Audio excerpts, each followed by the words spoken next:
So kapag ka ganito, maliit lang yung lagayan, sa ganitong setup, tapos wala tayong filtration system, aerator lang, ang bilis niyang lumumit. Mga ilang araw pa lang po, mga 2 o 3 araw pa lang po, mabilis siyang dumumi kasi naiipon lang yung mga dumi nila kasi walang filtration. Ayan, tanggalin muna natin para mas makita natin. So ang gagawin natin dito, lilinisin natin siya. Pwede natin bawasan yung kanyang tubig or isipon natin yung mga dumi. Tanggalan natin siya ng tubig. Pwede hindi lahat para hindi sila mabigla. Tapos dagdagan natin ng tubig ulit. So, bawasan natin siya ng mga 50 to 70%. So ayan, ang dumi talaga. Pero okay pa naman sila. Wala pa namang ammonia. Ayan. Sobrang dumi. Ayan. Halos makita sila. Ayun, ayun. Sobrang dumi kasi. So, trio natin nandito. 3 sila. Isang lalaki at 2 babae. So, papalitan muna natin ito, guys. Isasay po natin. So, ayan guys. Isasay po natin.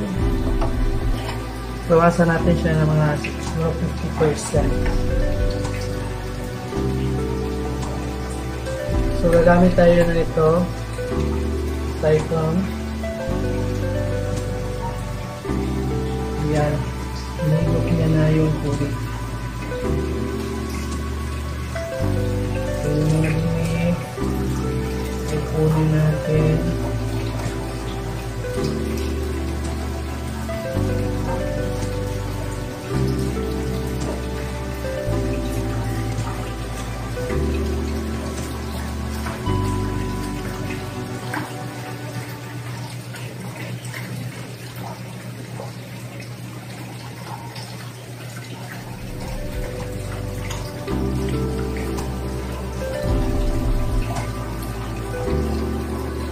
So, yan.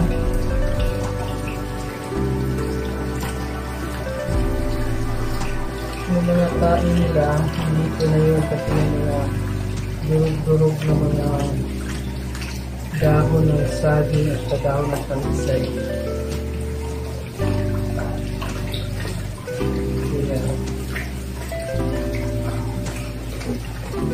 So, mas mainam may filtration system kahit maliit.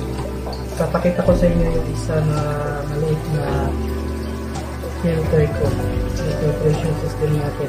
Kahit mahina siya, magana pa rin. Pero kung wala talaga, ganito lang yung gawin. Siguro mga 3 to 5 days, palitan na yung tubig.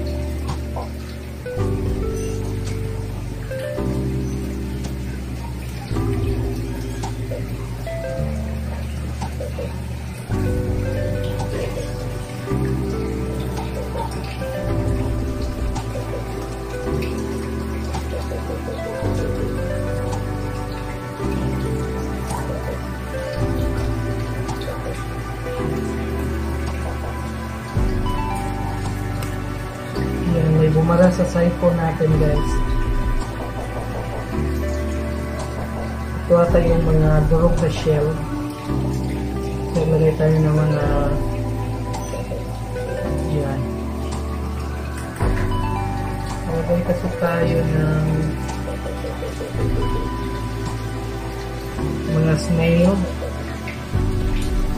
Yan. Yan. Okay na ulit. Kanina ayaw Ayan. Kaso nga lang, kapag ka ganito, panalinis, minsan nai-stress sila maganda talaga may filtration tayo. At maliit yung natin naman. Kahit overhead lang.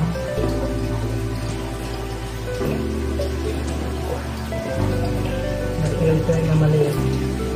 Kasi sa akin nasa 6 watts lang ako. Kahit 3 watts na pump. Ayos na yan. So yan. Yan, malinis na.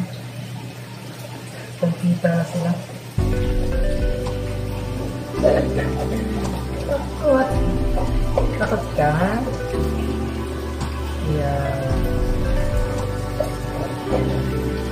Ito pala yung lalaki, guys. Tapos yung babae natin. Ayan. Parang buntis na. Buntis ka ba? Or joke ka lang? Hindi pa pala siya buntis, guys.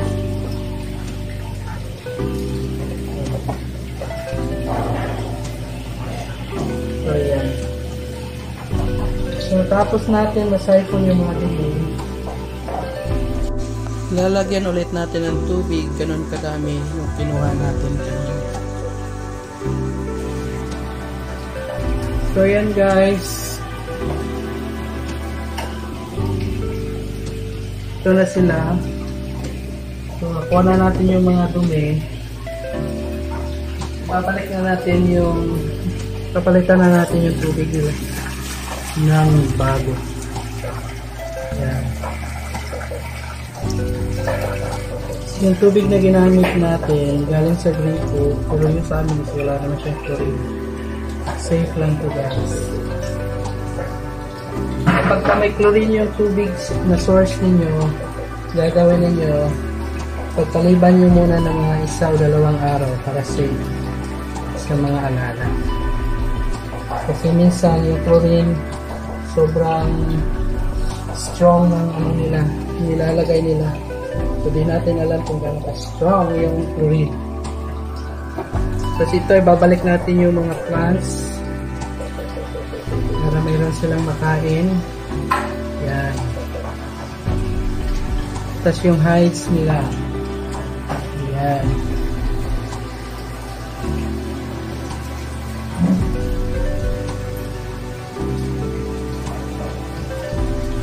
So, ayan guys, ganun lang.